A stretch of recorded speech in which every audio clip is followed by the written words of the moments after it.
This is Pride and Prejudice by Jane Austen, retold at the intermediate level.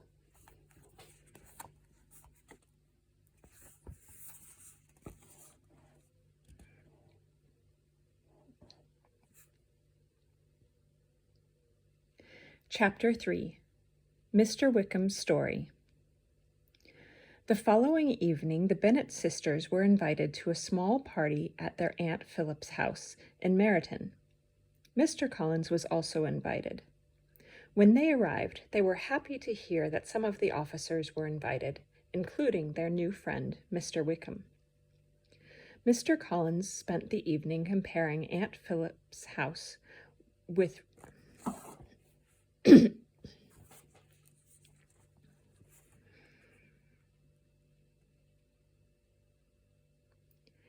Mr. Collins spent the evening comparing Aunt Philip's house with Rosings Park and telling everyone how much Lady Catherine had spent on a fireplace in her sitting room. All the women in the room were admiring Mr. Wickham, including Elizabeth. She was delighted when Mr. Wickham came over to talk to her. "How long has Mr. Darcy been here?" Mr. Wickham soon asked. "About a month," replied Elizabeth. "I believe he has a large estate in the north of England." "Yes, I've known him since I was a child." Elizabeth looked surprised. "You're surprised," continued Mr. Wickham. "Our meeting yesterday was very cold. What about you? Do you know him very well?" "Not at all," replied Elizabeth. "I spent a few days in the same house as him. He's very proud. Nobody here likes him." "Is he staying here long?" "I don't know, but I hope that won't make you change your plans," she said firmly.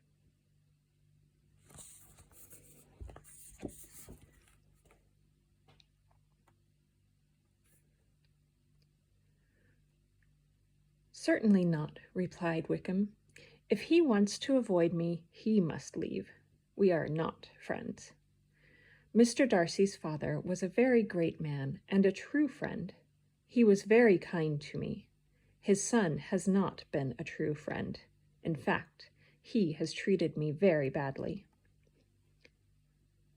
Elizabeth was very interested in the story, but she was too polite to ask too many questions. Their conversation continued, but they talked about more general things. Elizabeth liked Mr. Wickham very much.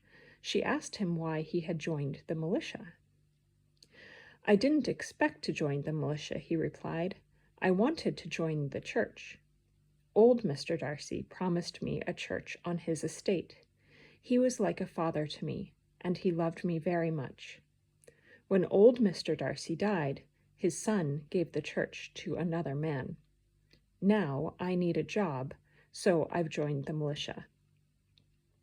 Elizabeth was very shocked. "You must tell everyone," she exclaimed. "Everyone must know what Mr. Darcy is really like." "No," replied Mr. Wickham. "I loved old Mr. Darcy like a father. I don't want to bring dishonor on the Darcy family." Elizabeth liked Mr. Wickham even more, and she thought he was very handsome indeed. "Mr. Darcy has a sister, I believe?" "Yes," answered Mr. Wickham. "She loved me when she was a child, but now she's very proud. She's as proud as her brother." A little later, Mr. Collins was talking loudly about Lady Catherine de Bourgh and Rosings Park. Mr. Wickham spoke quietly to Elizabeth. "Does Mr. Collins know Lady Catherine well?" "Yes," replied Elizabeth. "She is his patron." "Lady Catherine is Mr. Darcy's aunt.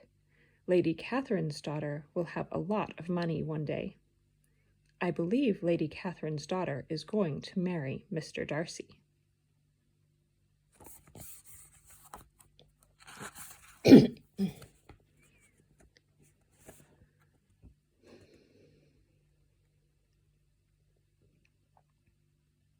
Elizabeth was delighted at the news.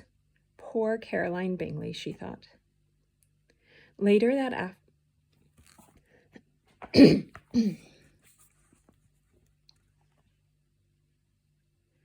Elizabeth was delighted at the news. Poor Caroline Bingley, she thought. Later that evening, Jane and Elizabeth were talking about the party. Elizabeth explained about Mr. Wickham and Mr. Darcy. They agreed that it was a terrible thing, but they were both surprised that Mr. Bingley liked Mr. Darcy so much, when he was such a proud, arrogant man. Perhaps it's all a misunderstanding, said Jane. Elizabeth laughed. Jane always wanted everyone to be friends.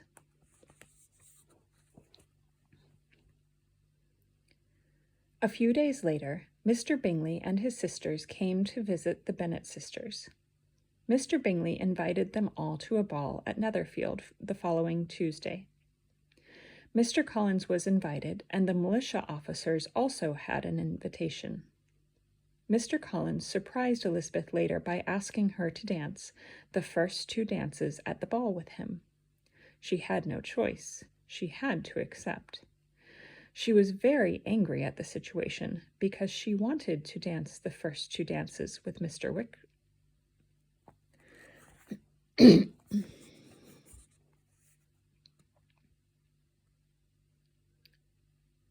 She had no choice. She had to accept. She was very angry at the situation because she wanted to dance the first 2 dances with Mr. Wickham. The Bennet girls were excited about the ball, especially Kitty and Lydia. They were so excited that the days until Tuesday seemed to pass very slowly. Everyone agreed that Friday, Saturday, Sunday, and Monday were the longest days of their lives. On Tuesday evening, Elizabeth walked into the ballroom at Netherfield and looked around the room. She was looking for Mr. Wickham and in his red coat.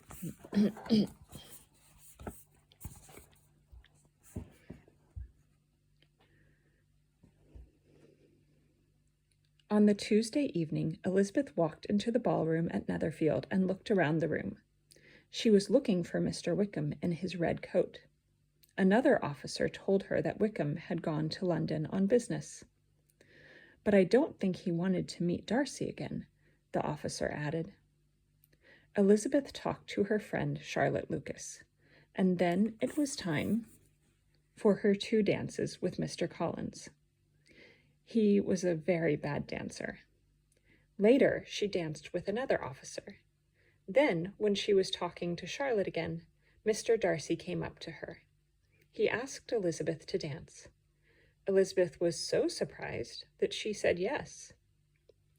While they were dancing, they talked a little, but Elizabeth felt very uncomfortable. She was very angry about Mr. Wickham. "When you met us the other day, we were making a new friend." "Mr. Wickham is very good at making friends," said Mr. Darcy angrily, "but he's not very good at keeping them. He's certainly lost your friendship. This has caused him a lot of problems." Mr. Darcy did not reply. He looked angry. At that moment, Sir William Lucas spoke to Elizabeth. "This is a fine occasion," he said. "We'll have balls like this every week when your sister marries Mr. Bingley." They continued dancing, but Mr. Darcy looked shocked at the idea that his friend was to marry Jane Bennet. He obviously had no idea that people had been talking about Mr. Bingley and Jane. Elizabeth was surprised that people were talking about a future marriage when Mr. Bingley and Jane were not engaged.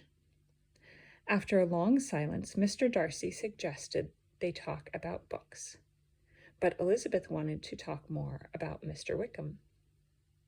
"You told me that you have a bad temper. You said that if you have a bad opinion of someone, you never change it." "That's true," replied Mr. Darcy. "Are you always fair when you decide about a person?" "Yes, I am." "Do you act from pride or prejudice?" "No, I don't. Why do you ask?"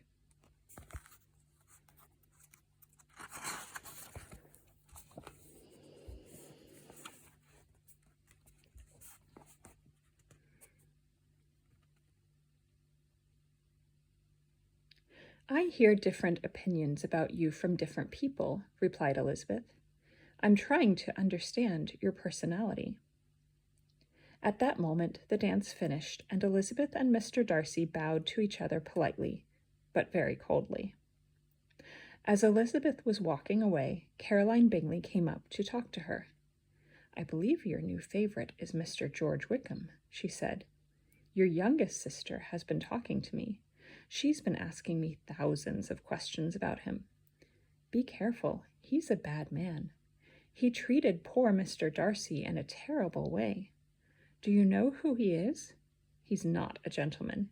He's the son of old Mr. Darcy's estate manager." "I know that. He told me himself," replied Elizabeth angrily.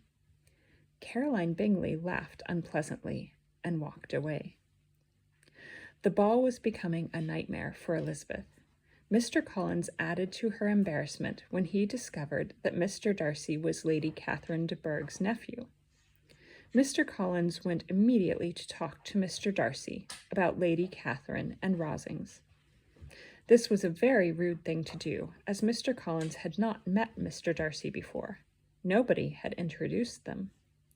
Mrs. Bennet was also behaving very badly. She was talking loudly about Mr. Bingley and Jane. "I'm sure he's going to marry her. Then all my daughters will get rich husbands." Everyone could hear Mr. Darcy looked shocked. Saxa.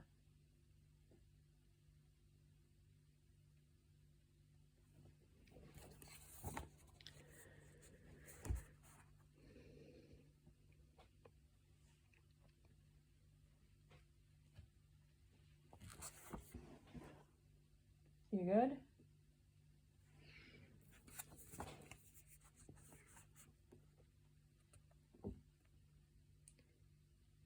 Everyone could hear. Mr. Darcy looked shocked. Elizabeth tried to make her mother shut up. After dinner, the evening got worse. Mary insisted on singing. She had a terrible voice. She finished the first song and then started a second. Caroline Bingley and her sister were laughing at poor Mary. Eventually, Mr. Bennet took her away from the piano. Mr. Collins was still talking loudly about Lady Catherine and Rosings Park. He was also making sure that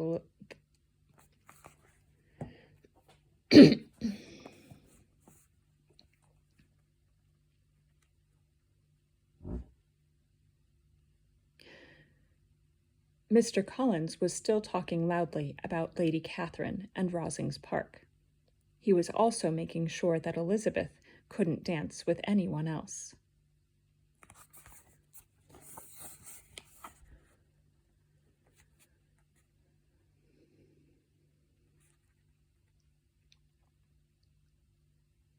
Kitty and Lydia were dancing happily with all the officers. Elizabeth wanted the evening to end, but the Bennet family and Mr. Collins were the last to leave the ball. Mrs. Bennet was delighted. She was sure that Mr. Bingley and Jane were going to get married. She was also sure that Elizabeth and Mr. Collins were going to get married. The following morning, Mr. Collins asked to speak to Elizabeth alone. This could only mean one thing. He wanted to marry Elizabeth. Mrs. Bennet agreed, and before Elizabeth could say anything, Mrs. Bennet left the room saying, "Girls, come with me. Lizzie, you stay here and listen to Mr. Collins." "My dear Miss Elizabeth," began Mr. Collins, "almost as soon as I saw you, I decided to marry you. There are 3 reasons for this. Firstly, I think all clergymen should marry. Secondly, I think marriage will make me happy. And thirdly, Lady Catherine de Bourgh thinks it's a good idea. She will visit my future wife very often. This will be such an honor for my future wife. As you know, I will eventually inherit Longbourn. It seems to me that a marriage between you and me would be a very good thing for all your sisters." "No," cried Elizabeth. "Please stop. I can't marry you." Mr. Collins smiled. "I understand," he said. "It's quite natural. You're worried about Lady Catherine. Don't worry, my dear Miss Elizabeth. She's a very great lady, but she's very kind to people of lower social status." "Mr. Collins," replied Elizabeth, "you don't understand. You would never be happy with me. I would never be happy with you." "Miss Elizabeth, I have a nice house and a good income. I know you want to marry me. I think you're saying no because that is the fashionable thing to do."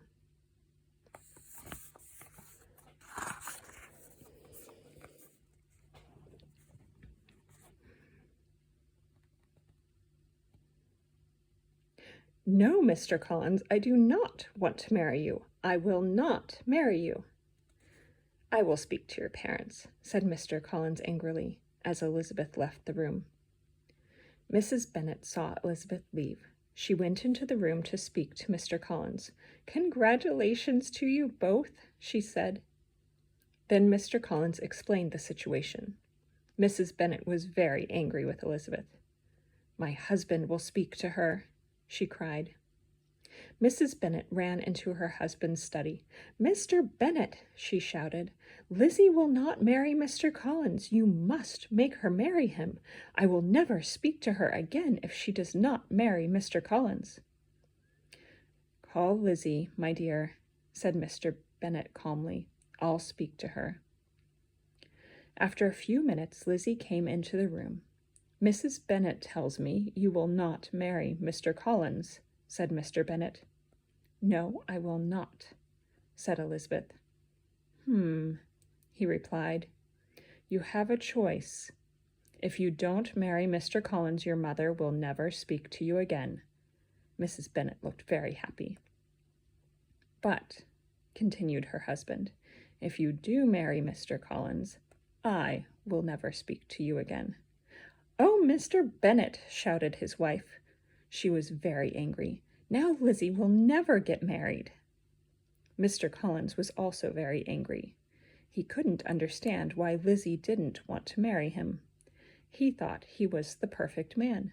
He had a beautiful house, he had a good income, but more importantly, his patron was Lady Catherine de Bourgh. Fortunately, Charlotte Lucas came to visit Elizabeth at that moment. Unlike Elizabeth, she was very happy to talk to Mr. Collins. Charlotte and Mr. Collins talked for a long time.